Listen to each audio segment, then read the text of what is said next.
everyone. Welcome again to the Teach Middle East podcast. My name is Lisa Grace, and today I have Mr. Andi Price as my special guest on the podcast, and we're going to be talking about teaching and learning, EdTech, Collab UAE, Edu Twitter, and so much more. So we really hope that you enjoy this episode of the podcast. You are listening to the Teach Middle East podcast, connecting, developing, and empowering educators. Hi, Andi. Welcome. Hi, Lisa. How are you? Yeah, not bad at all. For those who don't know you, would you mind doing a brief intro of yourself? Sure. My name's Andi Price. I'm a class teacher currently at Ranches Primary School. I've been teaching there for 4 years, 20 years in education. I've been a head teacher both here in the UAE, back in the UK, but I think we'll go into my current role a little bit later on. Thank you. And let's go back in time a little bit. You know, back in 1950 when you were a little boy. I'm joking. No, but really, back to your school days. Who was your favorite teacher and why?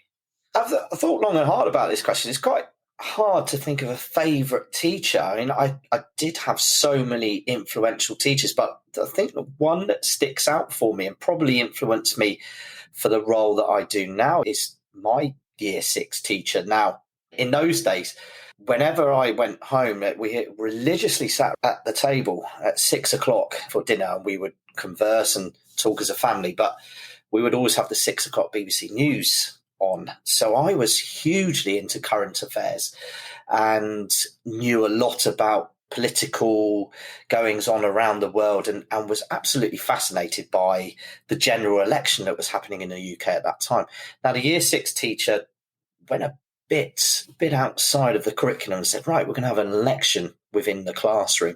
And I think that really inspired me and gave me my first taste of when a teacher can really inspire, give confidence to people and let them flourish. And I felt, even though I wanted to become a teacher since the age of 10, I think he really solidified it for me. And I felt, right, if I can do that to other children, that's the career for me. Since the age of 10, you said. Very few 10-year-olds know what they want to be. I mean, my boys are 9 soon, and all they want to be are, I want to be a superhero and I want to do this. But it's nothing as serious as a teacher. Why did you want to become a teacher at the age of 10? I've come from a teaching family and was constantly around teachers and being involved with them all the time. And I just adore being around them because I feel teaching's so full of characters, and we holidayed with teachers. We went to parties, and my childhood friends were mostly from teaching families as well. So it's really only what I knew, and I really fell into it. And from the age of 10, wanted to continue with that. My dad was a secondary teacher, became deputy head of a very big secondary school in Somerset. And then he went on to become one of the first to hold the local authority money for technology within schools. And I think that's a little bit where my role now has come from, that he was so enthusiastic about using technology to inspire and to progress learning within the classrooms, and he could see the potential of it. And I think that was one of the reasons why I went into teaching. So I was coming to your EdTech soon, but then I realized this EdTech thing runs from a very, very deep place. So you are an EdTech advocate by inheritance almost. Like you inherited this enthusiasm that you have for EdTech, wouldn't you say? Exactly. I can remember my father purchasing these huge BBC computers for design technology departments around schools in Somerset. And you think how much technology has come on from then. But definitely, I think there's so many things in EdTech that now can far surpass by 1,000 times. It's incredible. Yeah, and your love for EdTech, I mean, I see it a lot on Twitter. I've had the privilege of coming into your classroom, walking around, seeing how you really integrate that tech with the students and how you help the students to actually become independent in their use of the technology that you have in your classroom, which I thought was phenomenal. I wanted to talk to you a little bit more about EdTech and about the tools that you're using. What are some of your favorite EdTech tools that you're using in the classroom, and how are you using them right now? I think firstly, you need to be careful with that because EdTech is, yes, it's a very hot topic at the moment. And I think we need to look at not using tech for tech's sake. And so many people do say that, but it's so tempting when you've got money being piled into schools with technology and things to overuse it. And I'm a great advocate for the basics as well within the classroom. So it's selecting when tech needs to be used. My favorite, without doubt, the iPad. There is literally nothing that piece of hardware cannot do. It's been upgraded every single year. The children know how to use it even better than the teachers.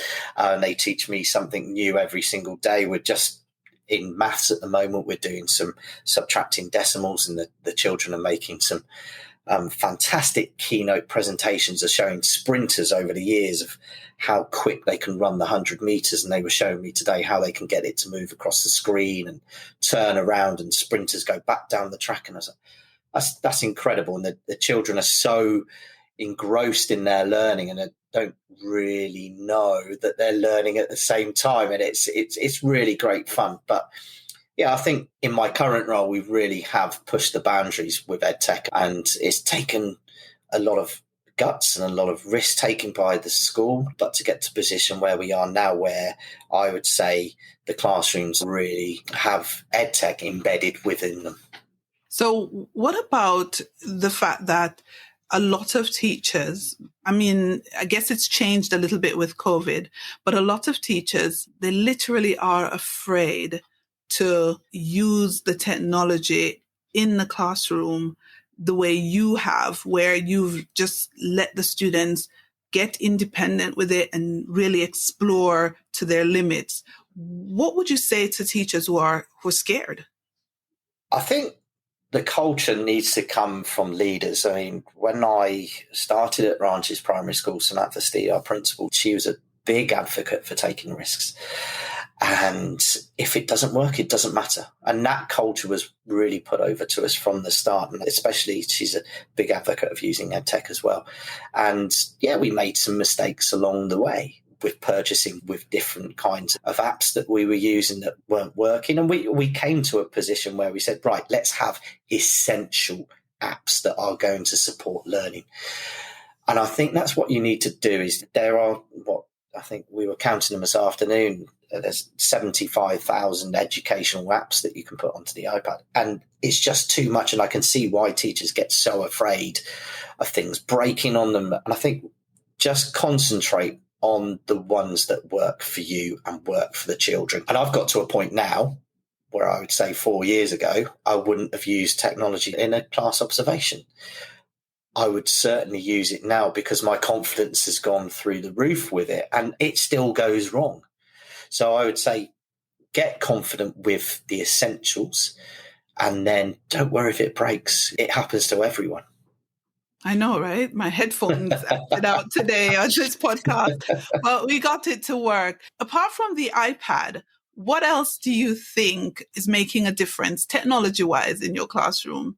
And we can talk apps, we can talk hardware, software. I've said it many times in presentations that I've done previously before, and I think Seesaw is just the pinnacle of apps for education, and my love for it is only second to my wife and child.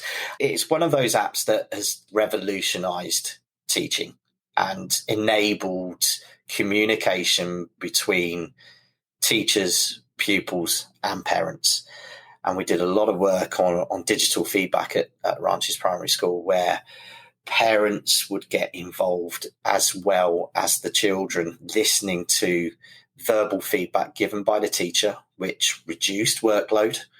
The children would respond to that feedback positively. The parents would then throw in extra questions as well. And that was happening live within lessons.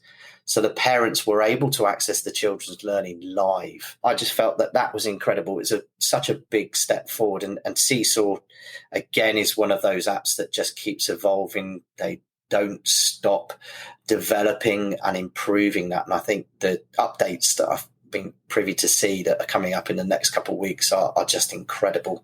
And they're going to just increase learning and increase that digital community of learning.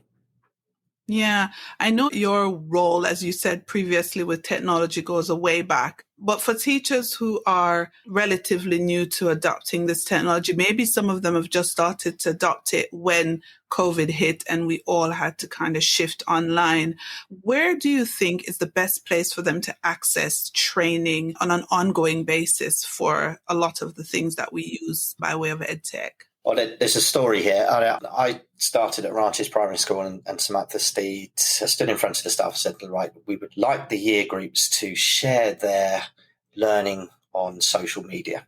So we would share onto Twitter. And she said, if you would like to do some extra professional development, Twitter is a great place for this to happen.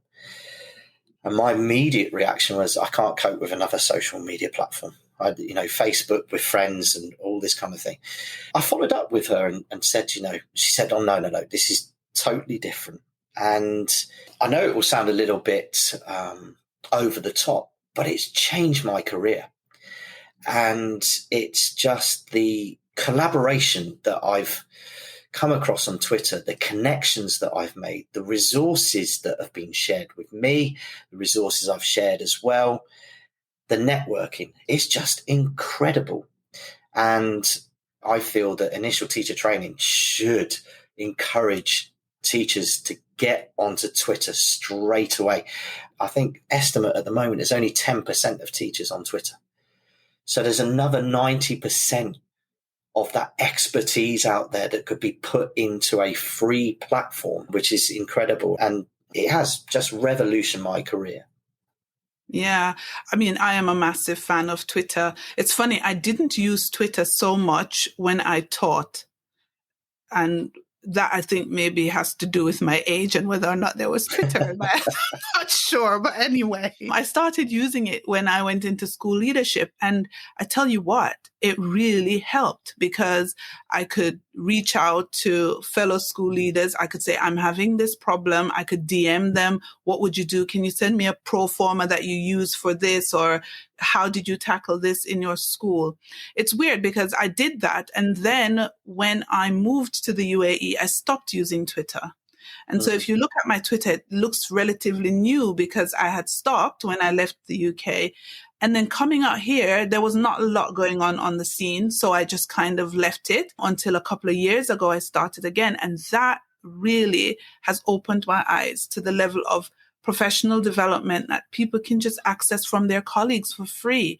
And I feel like what you said is correct. Before you pay anything or do anything, open a Twitter account and start networking. I think that's a good place to start if you want to learn a lot about these tools and how people are utilizing them. So let's stay on the topic of Twitter, because you're quite active. You're one of the people that have started certain hashtags. How did you come up with this whole collab UAE hashtag? What's behind that? Oh, well, I can't claim that at all. But 12 years ago, when I came over to the UAE and started at Horizon International School, there was hardly any collaboration going on between schools. And there was, quite a lot of closed shop going on. And that was very strange to me coming from an LEA where everyone would share. There was PD events going on all of the time. And myself and Tom Sale wanted to start a Teach Meet style where you would share whatever you want to do, whatever your specialism is or whatever your passion is, just share it. And there would be no judgment. And then COVID struck, basically. And there was quite a few hashtags, I think, going on Twitter, but quite a lot were dying or some were being stopped. And we just felt, right, okay, Collab UAE, let's promote that. And it just erupted. And it was fantastic to see happen, and all these schools getting involved and sharing resources, offering advice, especially for people coming over to the UAE, which is, pretty daunting, coming over to a new country and teaching in a new country. So, yeah, I think it's caught on well, but yeah, it's really good. Yeah, it's doing well. And I follow that hashtag and I see it. I use it sometimes, depends. Like, so for example, if we're looking for people to write or take part in something, we throw it in there, and it's a really good hashtag. And I also watch the fact that a lot of teachers use it to ask questions if they're coming over or if they just want to find out how to do something or where something is. So Collab UAE is very, very effective, but not as effective as Pink Shirt Thursdays. I don't think anything is as good as that one. Tell me about Pink Shirt Thursdays, because I am a Pink Shirt Thursday fan, even though COVID has messed up my zhuzh, because I now kind of work a lot from home and I'm not in the office so much. I can't remember to put pink on. But yeah, how did that come about? Well, again, I can't really claim it. I think my new boss, Dave Baldwin, who's head of Cognita Schools Middle East, he shared a photo, I think a few years ago, of quite a few teachers at Jumeirah College. On a Thursday, they would wear pink. But I don't know if there was a reason behind it. I think it was just males being brave and wearing pink. But 4 years ago, 4 of us in the staff room, we got talking about cancer research and raising awareness, and everyone had a story. Everyone knew someone who's been affected by cancer. We just said, shall we wear pink on a Thursday? And I'm actually going to share the first photo from that 4 years ago on Thursday, because remembering in the national newspaper last week, and it snowballed. At first within the school, people said, why are you wearing pink? I said, no, just raising awareness of cancer research. And you would find the next week that person was wearing pink. They would take a selfie, go onto Twitter. So I felt, okay, so people are taking this and putting themselves out there. Some are not comfortable taking selfies. Some are new to Twitter. And I felt, okay, let's reward these people. And what better way to reward teachers than a house point? And giving a house point per week for a person sharing a selfie, you would not believe, if I miss a person on Twitter, I will get messaged by those teachers saying, you have not given me a house point. Yeah. And it's incredible. It's effective. I know my house points. They're stuck on 14 or something, 13 or 14, because I haven't been doing as well. It's spread worldwide now, and there's a chap that I actually went to school with who's a teacher in my dad's previous school where he was a deputy head. He's just coming up for 100 house points, so that's 100 weeks that he's worn a pink shirt, which is quite monumental. I don't know what we can do to commemorate that. Get some monumentous. Get some online badges. When you get 50 house points, you get this badge, and then 100 house points, you get another badge. But the cause of supporting cancer research, and really not just wearing pink, but being aware and making donations and having that understanding is really, really important. I really applaud you for running with the idea that you saw taking place somewhere else, because I think that's how it spreads. And that is the beauty of Twitter. I mean, Jack Dorsey isn't giving us any money or anything, but the Twitter, the way we use it as educators, does help to bring that level of camaraderie within the profession, and also to close those gaps and to break down those borders. Because what happens is, as people move into the Middle East and out of the Middle East and into other regions, this level of camaraderie can continue online with Twitter. You can wear your pink shirt if you move to teach in China. It doesn't really stop, right? Absolutely. Yeah, you got me thinking of how we're going to commemorate that now. Yeah. I don't know, but I'm sure you'll come up with something fantastic, right? So we're in the third term. So by the time we get to what's that, the end of June, when schools start to wind down? Yeah, I think by then you would have come up with a nice Pink Shirt Thursday awards, and you'll make it happen, right, Andy? And I do apologise to any teachers that I do miss. So just fill my inbox. So, yeah, because here's the thing, right?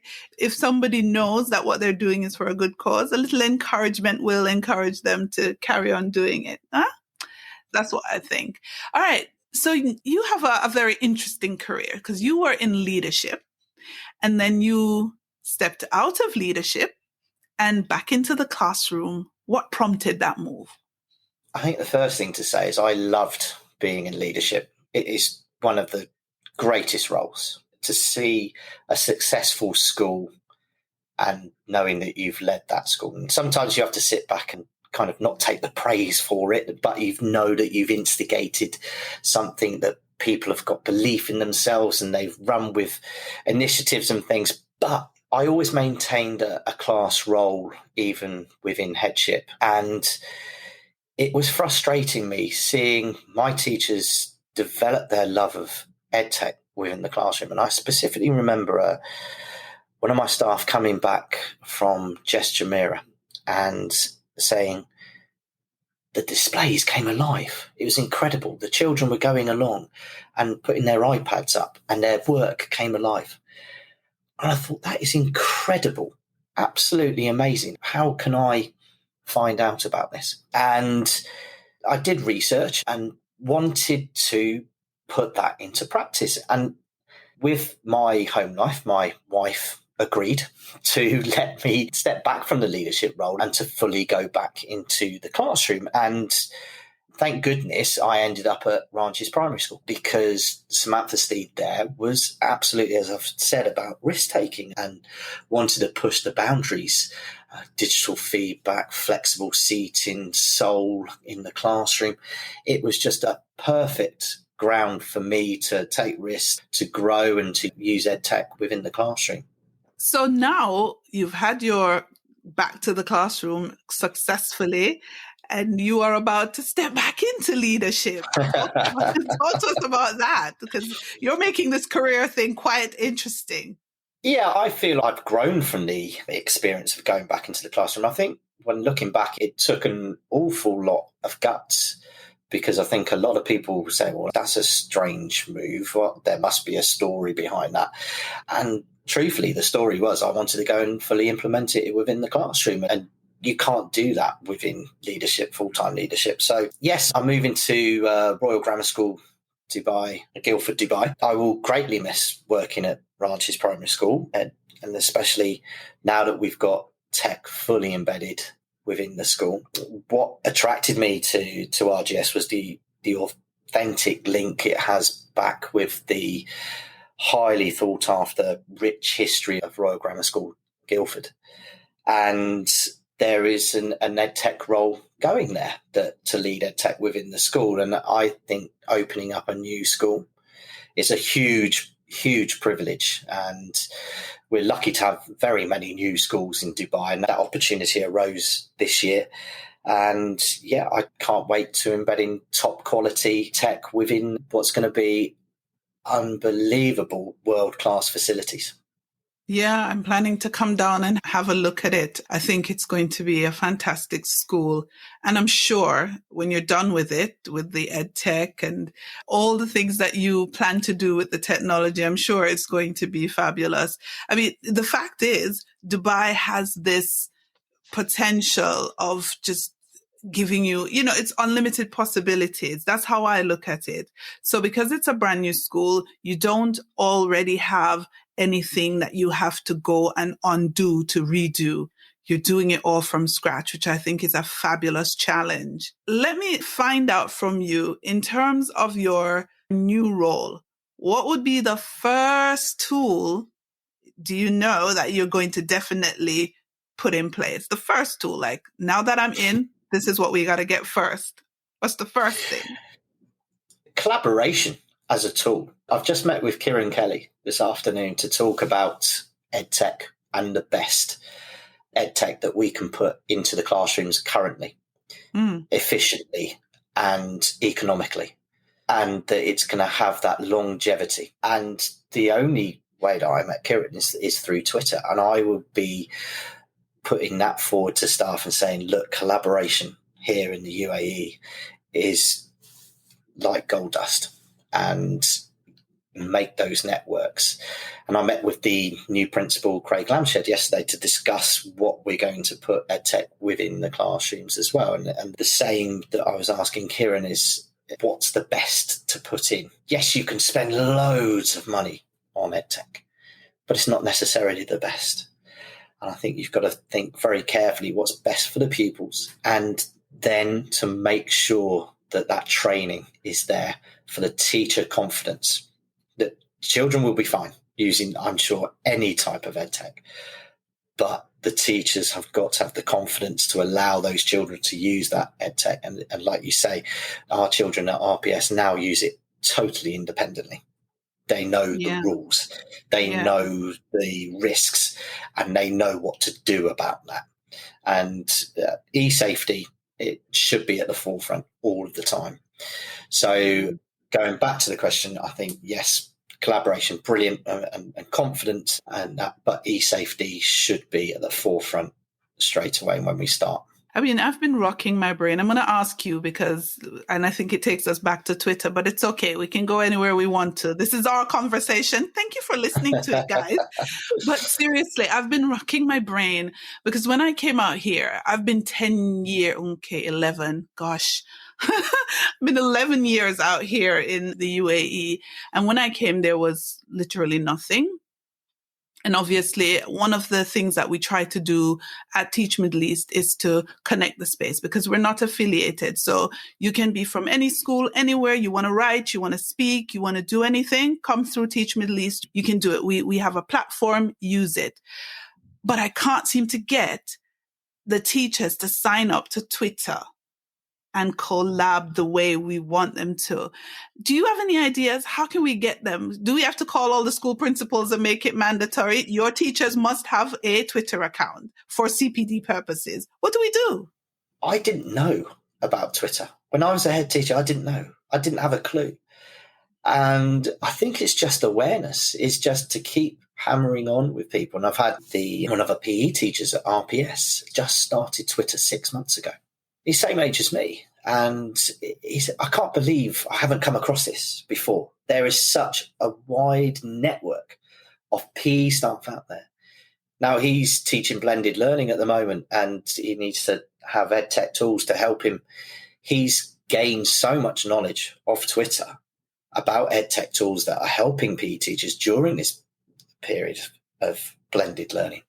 And now he's spreading that word. Now, whether it's going to be a slow, I think social media's got a stigma around it, though, as well, especially with teachers. You will always see on Facebook that teachers change their names because they don't want to be found by pupils, and quite understandably.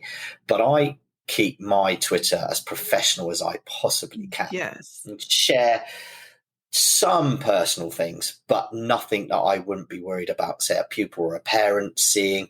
And I think there needs to be that cautiousness, but you can do it. You can have a social media account. And definitely I'll go back to the fact it's changed my career. It really has. Yeah. I mean, if they even say have a Twitter that is professional, that's it. They do nothing personal on it. They follow the accounts of the people who they would like to learn from, and they contribute to the community. Because that's the other thing.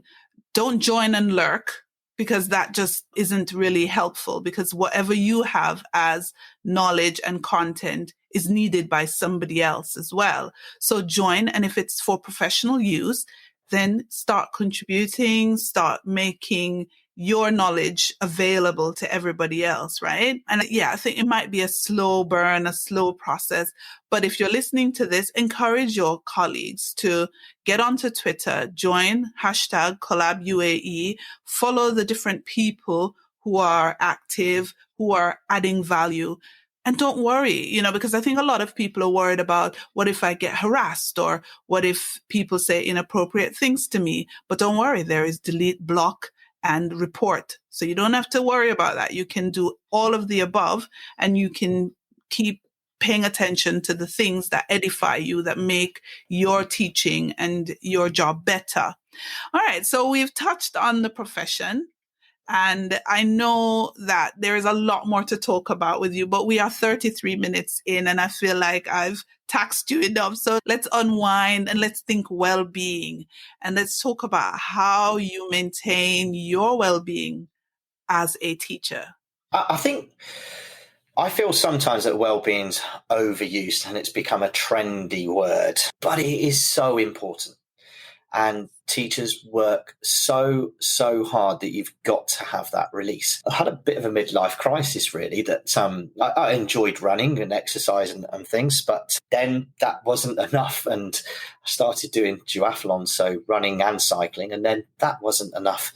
And when I was coming up to my 40th birthday, I bought a rather expensive bike and thought, right, okay, I'll try and do a triathlon. And the shorter triathlons weren't enough, and started doing mid-range triathlons, and then did the Dubai 70.3, which is half an Ironman. And then someone said to me, well, you've got to do a full Ironman.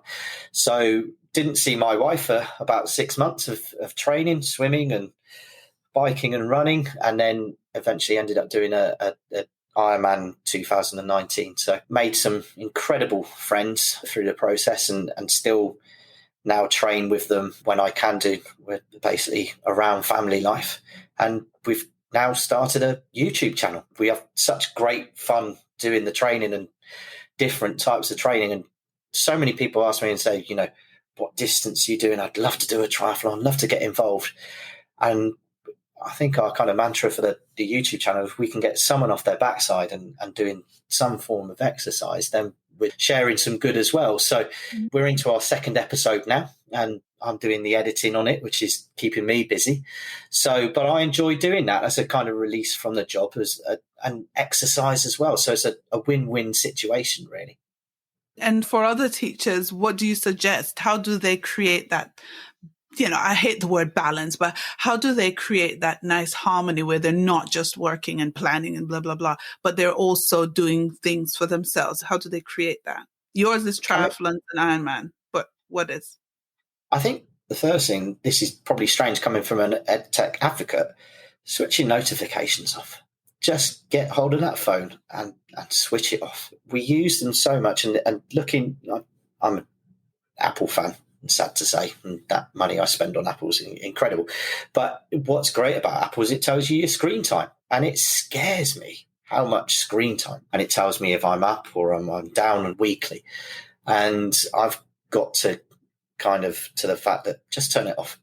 And I think that's the first step, that you need to switch it off, whether it's Twitter for work, whether it's Facebook for yourself, just put it down and go and do something.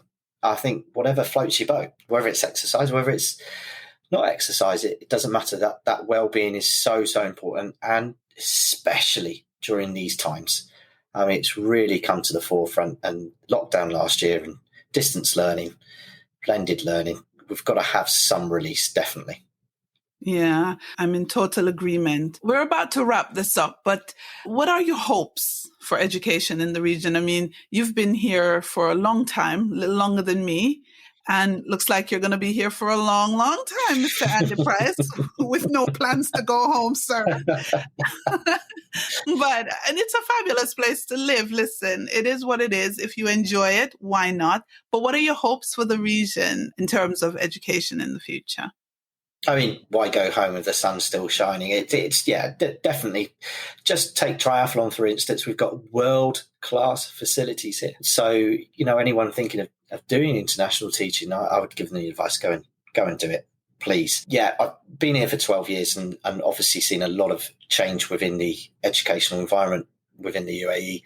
And inspections have obviously made a big difference to the schools here. What I would like to see, and we can grow even further in the UAE, is that from inspections you get very wide-ranging recommendations, and they're great. They're great, and schools work towards them. What I would like to see is a little bit more time to make sure that they're embedded. And I'm sure the model around the world of inspections and progression, that has been proven. There's been an intense start to inspections. I think it's 11, 12 years within the UAE. But I think now is just a little bit of a rethink of allowing schools to really embed those wide-ranging recommendations. And I think that will progress the region even further. Brilliant. I think that's a nice way to end it. Thank you, Andi, for being on the Teach Middle East podcast.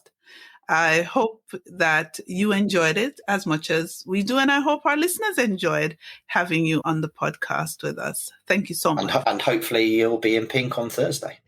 I will do my very best in my calendar to wake up and put my pink top on and take my obligatory photo and have it on Twitter. Thank you, Andi. Thank you. Thanks, Lisa. Thank you for listening to the Teach Middle East podcast. Visit our website, teachmiddleeast.com, and follow us on social media. The links are in the show notes.